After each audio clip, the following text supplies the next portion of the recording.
That right there is how you do a Nintendo Direct. Donkey Kong Bananza looks absolutely ridiculous. I was excited for this game before, but my hype after that Bananza Direct went up to an 11. There were so many things in that presentation, both things that Nintendo explicitly mentioned, and some stuff we had to do a little bit of sleuthing to find, that genuinely make me believe this might be a masterpiece type game. Today we're going to be going over that Direct, taking a look at the Japanese website, and going over all the information available, which has helped me come up with 10 reasons why Donkey Kong Bananza could be a 10 out of 10 game. If you're as hype as I am, grab your banana and let's get started. Hey guys, it's Thomas from the Switched Up. I can't stop smiling because today we're looking at a brand new 3D Donkey Kong game, and this is why Bananza could be a masterpiece. First, let's start off with just how much content is in this game. Obviously, even though Nintendo just showed off a bunch of new information, they're still holding a lot of different banana peels close to their chest here. We've only really seen a couple of different levels, and we still have no clue how many levels are actually in this game. Or do we? Yes, that's right. For a brief second here in the Direct, we actually see the world map. This is where the eels can carry you to different layers, but again, Nintendo's being pretty secretive here because we only see the first 3 levels. However, let's expand this world map. We already know that the whole point of this game is to reach the Earth's core to defeat Voidco and get all the golden bananas. Because of that, if you take the same spacing found between the first 3 levels and expand it out, it can take about 9 or 10 levels to get to the Earth's core. This makes complete sense going off everything else we know about the game. Each level seems to be marked by a different round number of SL, which I believe stands for something like surface level, basically just saying how deep underground you are. We know at least that this goes up to SL 800 thanks to the Japanese website, but if you expand everything out here, this would take you up to SL 900 and this would take you up to SL 1000. That makes complete sense. 1000 being the final level at the Earth's core. It lines up with not only what we've seen of the world map, but also just what we've seen of the game itself. And if this estimation is true, there is a lot more content we're yet to see in this title. I'm going to be going over this a lot in this video, but this game is very clearly developed by the team that made Mario Odyssey. There are so many comparisons here that just hit you over the head. One difference though is that we really knew pretty much every Mario Odyssey kingdom going into that game. The only few kingdoms that were a surprise, not counting the Cloud and Ruined Kingdom, because those were essentially just boss fight arenas. The only new kingdoms that were surprises were Bowser Kingdom and the Moon Kingdom, and then obviously Dark and Darker Side. Mushroom Kingdom 2, as that was like a post-game thing, but all the other actual kingdoms in the game, like Metro Kingdom, Luncheon Kingdom, Lake Kingdom, all those we had already seen in footage. We have not seen 9 or 10 levels in this game, which is again the amount I think we'll probably be getting if you expand out the world map. So there's a lot more to find, which I am super excited for. Also, just to make a prediction here, you can see at the top of the world map that there are like some civilizations up top, and even this giant banana thing that initially made the crater that sent Donkey Kong and Pauline down here. And considering the whole goal of this game is for Donkey Kong and Pauline to go down to the Earth's core, which will then somehow let them get to the top, I think just like how Mushroom Kingdom was an unlockable for Odyssey, and Mushroom Kingdom in turn was actually the first option you could pick on the world map, eventually you'll be able to unlock a level up here all the way at the top, SL0, which will just be like on the Earth itself, not underground. That'll be a final big unlockable area, I believe.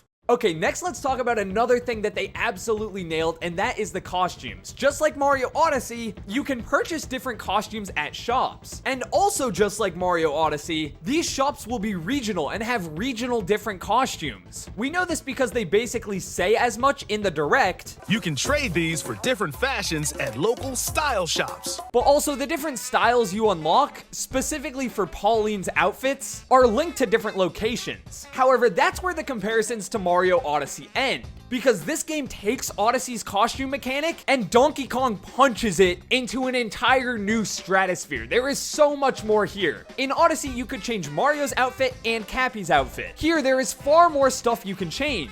Not only can you change Donkey Kong's tie and his pants, but Pauline's entire outfit and Donkey Kong's fur itself. As far as we can tell, Donkey Kong's fur is purely cosmetic. However, every other outfit you can change actually gives you a different buff, which lends into a big part of this game, which is the customization. We'll get to that soon enough, but I just want to look at some of these different buffs you can get. The Banana Energy tie will increase the amount of banana energy you get from gold, which is basically your Bananza meter, by 25%. The Treasure tie will increase the chance you get a treasure chest by 10%, and the Swimmin' Britches will also increase your swimming speed. However, you'll notice that a lot of these different outfits have unique levels. You'll be able to upgrade certain outfits, which may or may not change how they look, but will definitely increase the buffs they give you. I'm super glad about this. Donkey Kong Bananza is a collectathon, the likes of which we really haven't seen in a while. Yes, Odyssey had so many different moons and regional purple coins you could collect, but Bananza is taking after Donkey Kong 64 in the sense that there are so many different types of collectibles. There's the fossils, the bananas that give you different skill points, there's the banana chips, there's gold, there's even different types of fossils. So the fact that they're allowing you to spend all this stuff on upgrades for your gear, on top of everything else you can spend it on, which we'll cover, just means there's going to be so much customization, which is really, really appreciated. The last thing I want to mention about the costumes here is not actually about Donkey Kong Bananza, but instead it's about Mario Kart World. I have been very outspoken on how disappointed I've been that Donkey Kong and Pauline only have one costume. Mainly, I'm upset about Donkey Kong. I can take it or leave it with Pauline, but Donkey Kong, that's my guy. The fact he only has one costume and it's kind of a bad costume really, really upsets me. Every time I mention it, I see people saying, oh, they'll probably add in new costumes for Bonanza. And before, I kind of thought that was probably a little bit of copium. Now, it's all but guaranteed. The fact that costumes have such a heavy emphasis in this game, not only that there are so many of them that you can choose for both Donkey Kong and Pauline, but also you can upgrade said costumes. And who were the two most by far disrespected characters in Mario Kart World, Donkey Kong and Pauline? I would honestly be shocked if they don't end up adding in costumes from this game into Mario Kart World. Just had to throw that in here because with the heavy emphasis on costumes in this game, to me that adds almost irrefutable evidence that Donkey Kong and Pauline will get Mario Kart World updates that reference this game.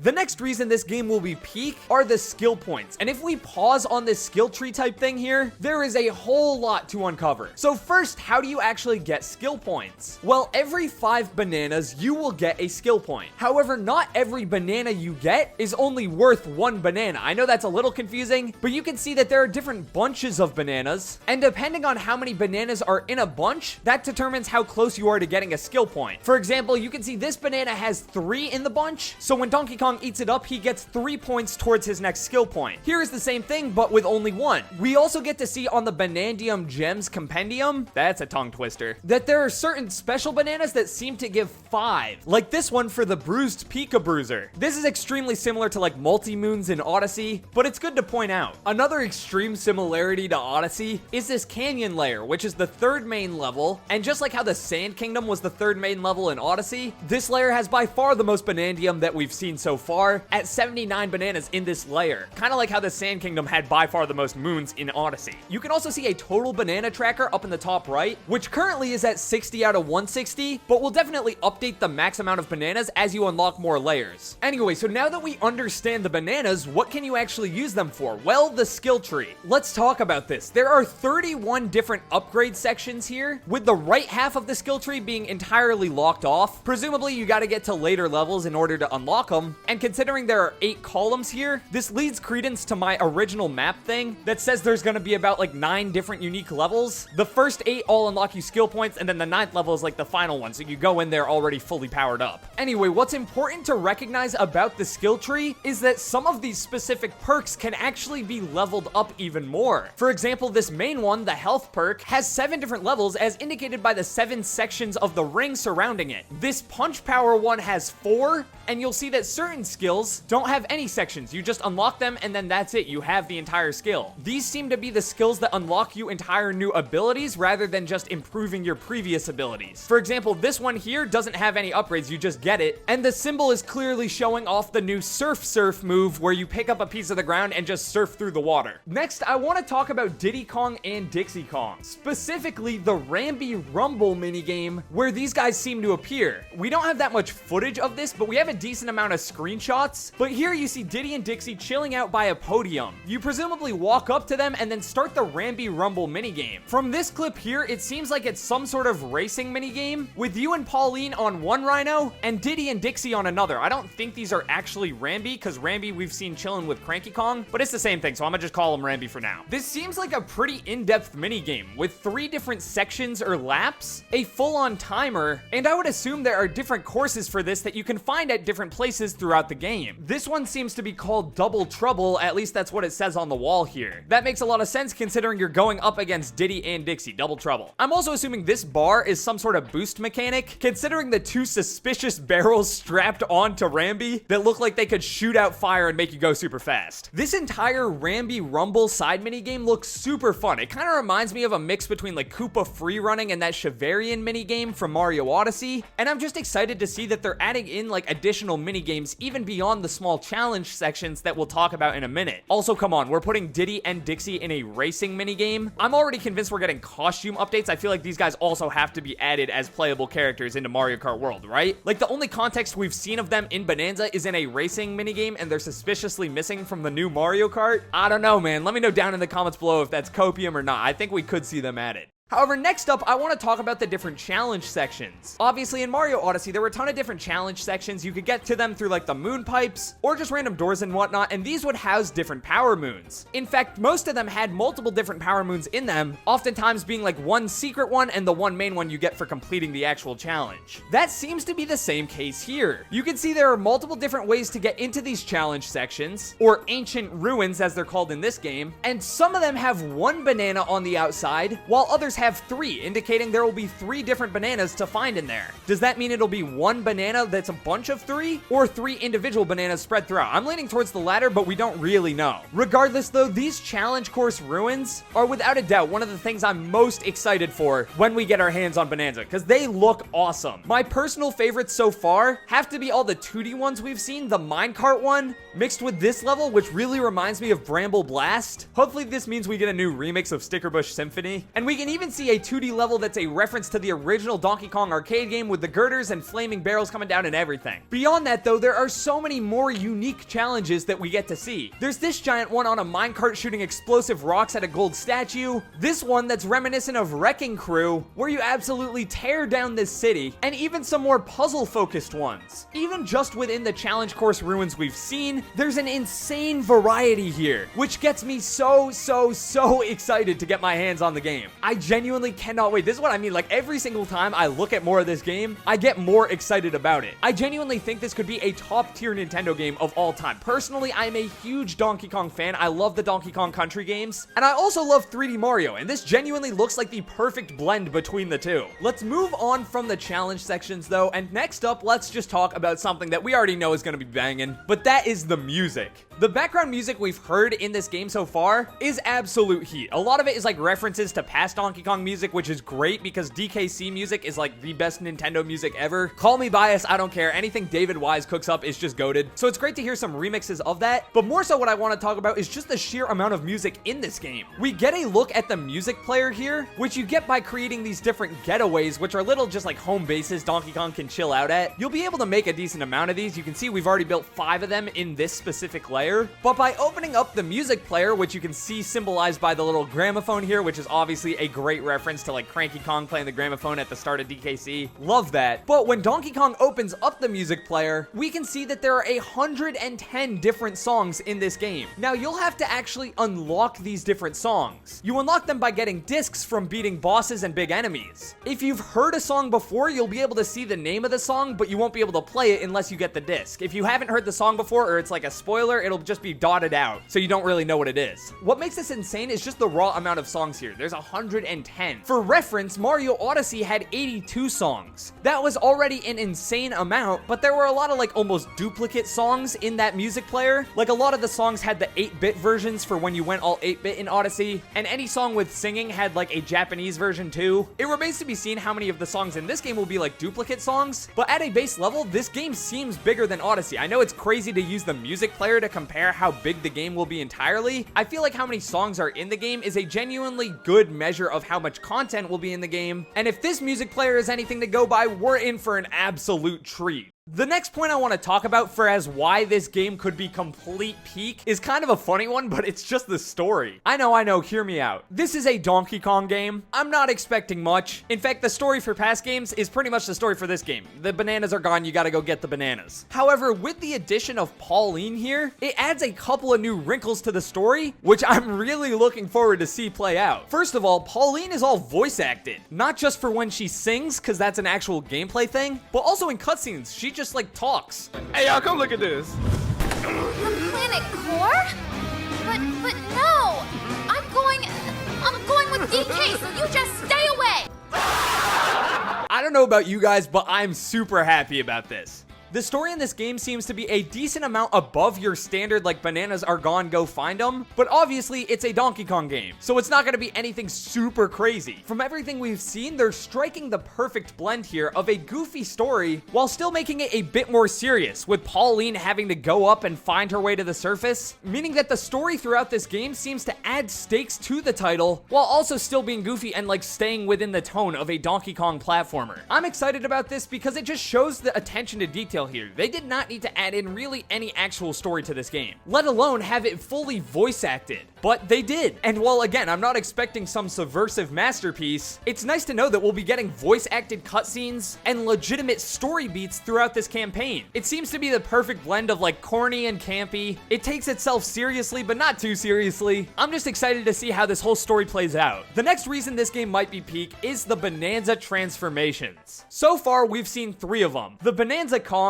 the Zebra one, and the Ostrich one. Bananza Kong seems to just make you stronger. The Zebra one will make you faster, allowing you to even run on water, and the Ostrich one lets you fly for some reason. Ostriches don't fly, and also zebras don't run on water. To be honest, the Ostrich one would have made more sense to be super fast and running on water, and then we just get some different bird for the flying one. But I don't know, Nintendo's cooking up something here. These Bananza transformations are linked to the different elders. However, are there going to be more elders and therefore transformations that we haven't seen? I would assume there's going to be at least one more that we haven't seen yet. However, your guess is as good as mine as to what that could actually be. I also would not be surprised if there was one elder per level, but obviously not every elder gives you a new Bananza transformation. Some of them might help you upgrade your previous one. Think about it. Pretty much everything we've seen in this game can be upgraded. Your outfits can be upgraded. The different skill points you unlock can then be upgraded after you unlock them. I would not be shocked in the slightest if there was a way to specifically upgrade your Bananza forms. We know that some of the outfits will impact your Bananza forms, like allowing you to last longer in them, but I mean upgrade in the sense that they unlock fully new abilities. Like maybe you can upgrade the Ostrich one, and that's how you unlock the ability to drop stuff from the air, or maybe you can even upgrade it to a point that lets you flap your wings and fly on your own rather than just glide and hope you find an updraft. The next point I gotta talk about here is just the visuals. This game looks glorious, and it looks glorious through YouTube's crappy compression. Seeing this game actually run on our Switch 2s, I genuinely cannot wait, specifically in handheld mode with how good the Switch 2 screen is. This might end up being the best looking Nintendo game like ever. The colors are so vibrant, and there's just so much going on everywhere. Gone are the days of like painted on grass textures. From everything we've seen of this world, it looks so alive. And even when you're destroying the world, the rocks have this beautiful bumpy sheen to them. The world looks good, that's what I'm saying. But what honestly looks even better are just the animations of Donkey Kong himself. You can really see this with like his expressions when you pause the game for photo mode, but like whether we're in cutscenes or actual gameplay, this guy is just so expressive at all times. He looks hilarious. I love Donkey Kong's look in this game. Even something as simple as his hand slap. Watching him do that with his feet while climbing on the underside of some structure is just hilarious. I cannot wait to see all the brilliant animations done in this game.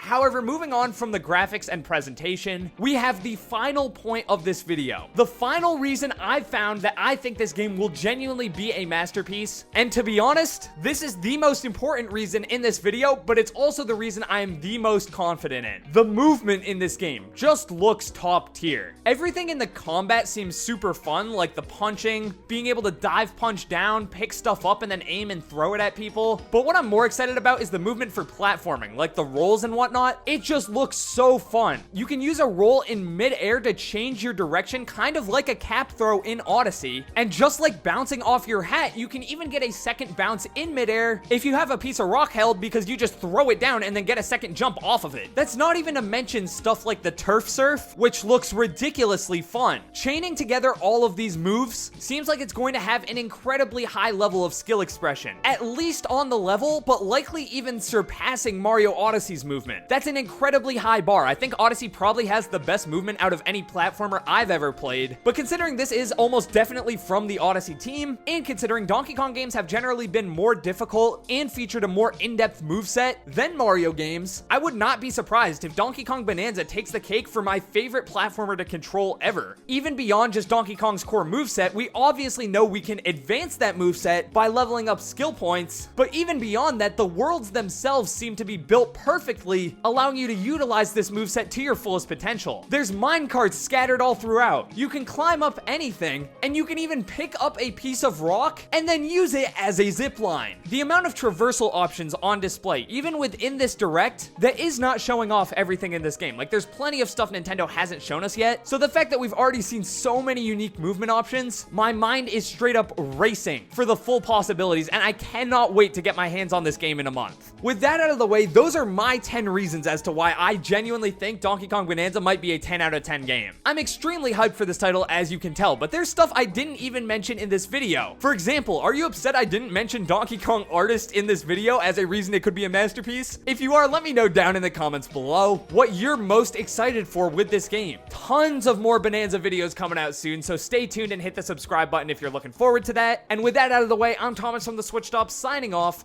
Peace.